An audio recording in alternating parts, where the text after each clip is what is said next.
નમસ્કાર, પ્રાર્થના સંદેશ ન્યૂઝમાં આપનું સ્વાગત છે।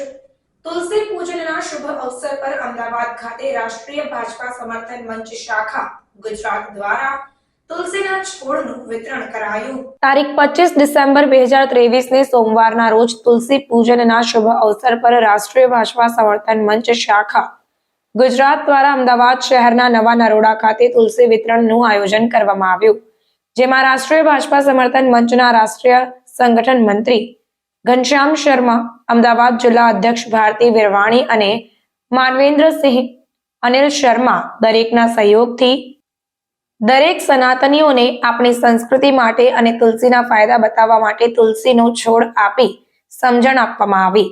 તુલસીના છોડ વિતરણ દરમિયાન લોકોએ પણ ઉત્સાહ ઘણો બતાવ્યો અને આપણી સંસ્કૃતિને આગળ લાવવા માટે તત્પર રહેશે તેવું જણાવવામાં આવ્યું। સમાજ સેવા મારો શોખ નથી, સમાજના દરેક કામ સમાજને ધર્મને આગળ વધારવા માટે પ્રચાર પ્રસાર કરવું પડતું હોય છે, તેમ હિન્દુ ધર્મમાં તુલસીનું ખૂબ જ મહત્વ રહેલું છે। સનાતન ધર્મનો જય જયકાર પણ કરવામાં આવ્યો। પ્રાર્થના સંદેશ ન્યૂઝની તમામ લેટેસ્ટ અપડેટ્સ માટે ચેનલને હમણાં જ લાઈક, શેર અને સબસ્ક્રાઇબ કરો।